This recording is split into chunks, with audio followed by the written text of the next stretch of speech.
Located off Highway 9 near Santa Cruz, California is the Henry Cowell's Redwood State Park. Also in the area is Roaring Camp Big Trees Railroad. The day we were there was a school group having a field trip. My wife and I walked the trail where she read from the park brochure.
Take a moment to breathe in the fresh forest air, feeling the temperature difference between the parking lot and where you now stand. Look up. You have entered an old-growth coast redwood forest. This species of tree can grow beyond 300 feet tall and live to the mature age of over 2,200 years. Rainy and foggy coastal conditions ensure there is enough moisture for their survival.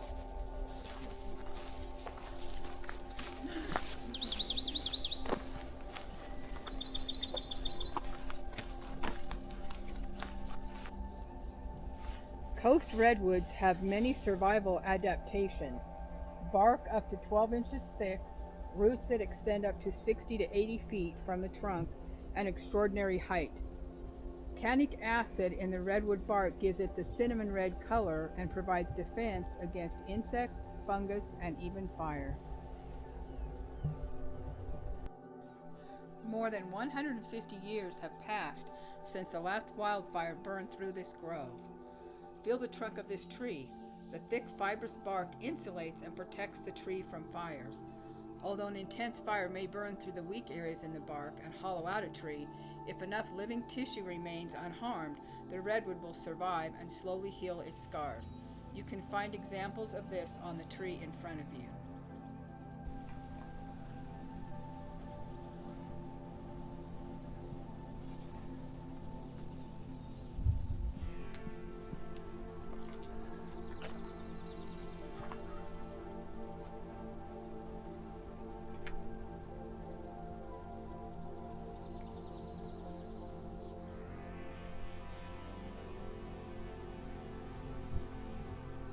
This stump is not a coast redwood, but rather a Douglas fir, and it was severely rotted by fungi and consumed by beetle larvae, neither of which happens often with coast redwood.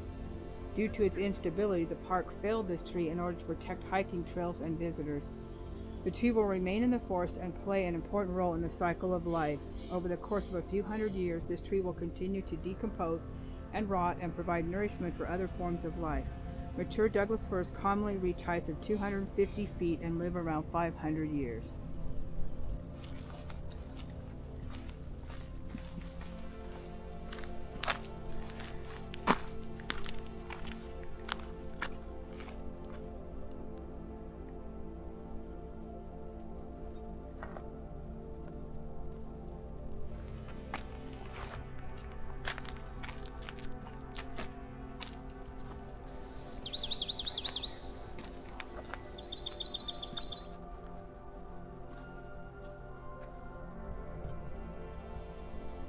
Coast redwoods have the ability to sprout from their bases, producing shoots that will grow into entire trees.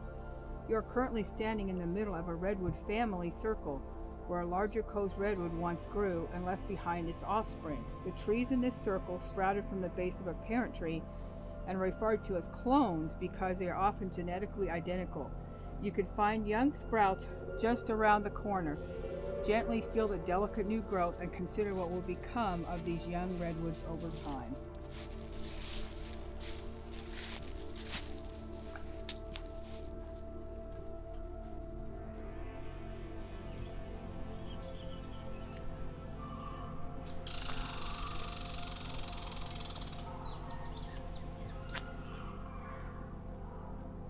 The tallest trees in the world have a shallow root system growing only 6 to 12 feet below the surface. Instead of growing deep, their roots grow outward, extending 60 to 80 feet in all directions. Connecting their roots to other nearby redwood trees, these trees help one another remain stable in the ground until flood and wind finally collapse them. Fallen redwoods provide a fertile place for new trees to grow. Count how many trees you see growing from this down coast redwood. When a wildfire breaches the bark, it can easily smolder the wood in the center of the trunk because it is dead tissue. The wood directly beneath the bark, on the other hand, is living tissue that transports nutrients and water throughout the tree and does not burn easily. For this reason, many redwoods are hollowed out during wildfires. These cavities do not affect the growth of the tree and have provided shelter for many living things over the course of their existence, including humans. From the late 19th to the early 20th century, visitors to this grove could enter this tree, walk on a wooden floor, and see a wood stove and a window inside. Evidence of the window can still be seen in this cavity today.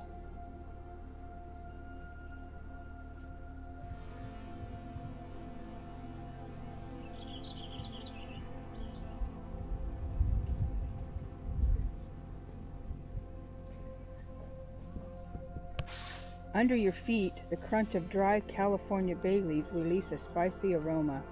Reach down and pick up a long, slender green leaf and gently inhale. This bay leaf is different from the Italian bay leaf, commonly used in cooking. It is 3 times stronger. Squirrels, deer, and birds eat the round bay nut. Traditionally, indigenous tribes of the area use them for making flour and a coffee-like beverage.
Take a look at the blue sky above you and the diversity of plants before you.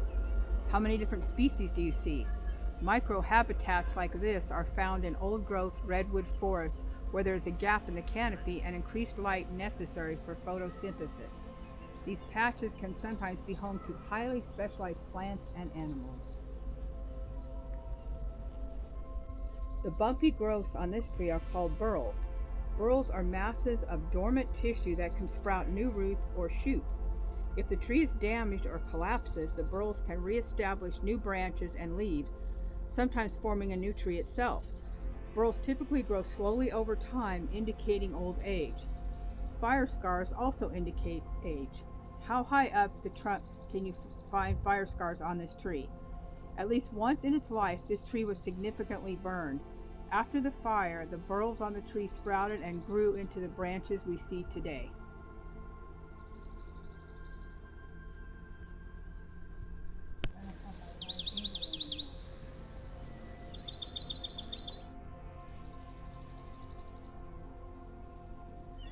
Under the clover-like plant called redwood sorrel, you might catch a glimpse of a banana slug, which can reach up to 10 inches in length. Banana slugs are native mollusks who help recycle nutrients in the redwood forest by consuming many kinds of debris like plant matter, fungus, and decaying organic material. During warm summer months, these slugs reduce their daytime activity and retreat underground and inside rotting logs. Oh look, we finally found a banana slug.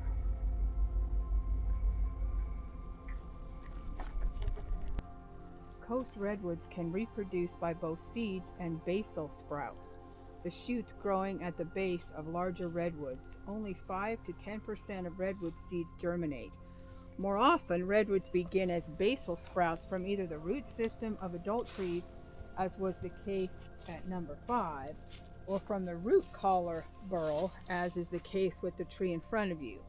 When a larger redwood experiences disturbance or dies, this burl tissue reproduces basal sprouts. How many separate trunks can you count growing from the root collar burl?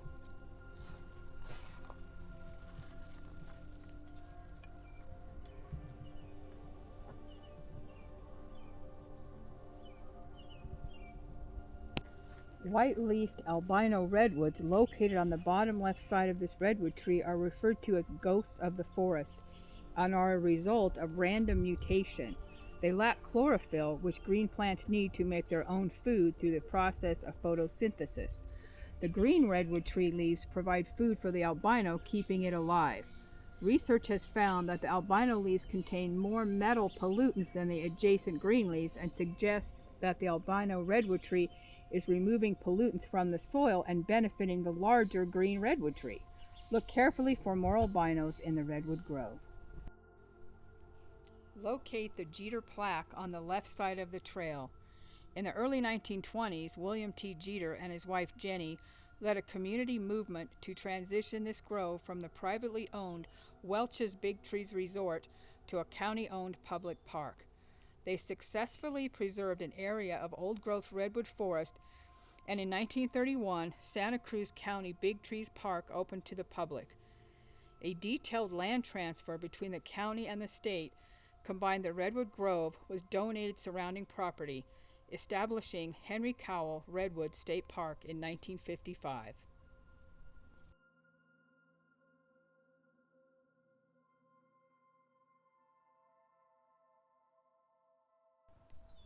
This slender tree is the Dawn Redwood, a close relative of the coast redwood. It was thought to be extinct until the late 1940s when it was rediscovered in a remote valley in China. Both coast redwoods and dawn redwoods grew across the northern hemisphere for many, many years. There is another specimen of this deciduous redwood planted near the park entrance kiosk. Both trees were reportedly planted on the same day more than 65 years ago. A giant sequoia has also been planted, so all three species of redwoods can be compared. This grove has been admired and cared for by those who have walked this trail before you.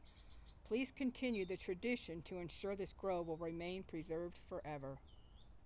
Elf Lord's Journeys. Watercolor paintings, travel, and scenic videos. Base!